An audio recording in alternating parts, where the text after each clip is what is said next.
So I know I touched on a lot of things yesterday, but I gotta say, talking about yesterday was a very interesting day, coming off the comments of the President of the United States, one Donald Trump. Yes, you heard him over the weekend react to the Golden State Warriors not being sure if they would accept his invite. Well, first of all, it's not his invite. I don't know why he thinks it's his invite. He had nothing to do with the invite. It's a standing invitation from the White House to the champion of sports in America that they visit the White House. The Warriors are very open with their feelings and had no interest in going to see him. So he, like the child that he is, said, well, if you don't want to see me, I don't want to see you. Well, first of all, it's not your invite to rescind there, Donald Trump. But anyway, so that was a big deal. LeBron James came out over the weekend and said, it used to be an honor going to the White House until you got there.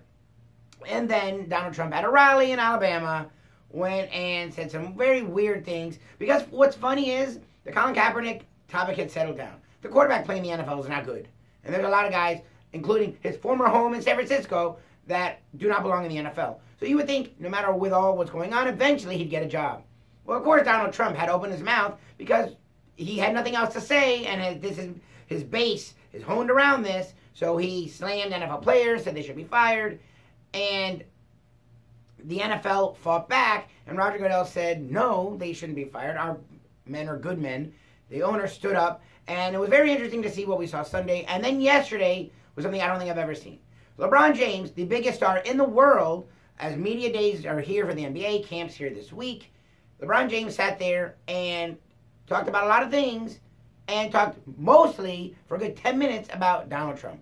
Called him that guy, this is the president, called him that guy, openly talked about how it was a mistake to vote for him, openly talked about how he feels about what's going on in this country, and openly talked about how the president is dividing us.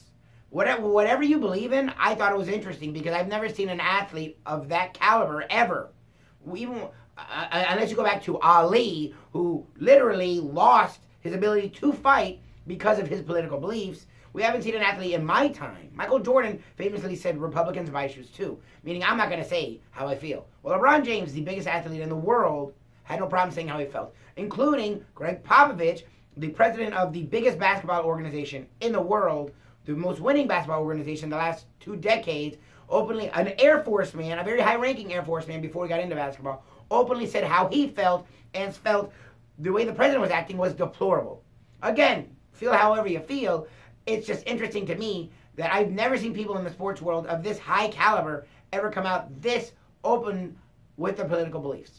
So Loopy's Law for today is, whatever you believe, I am all about people in the world out there saying how they feel. We're in America. It's a free country, free speech, and good for you, whether I agree with you or I disagree with you.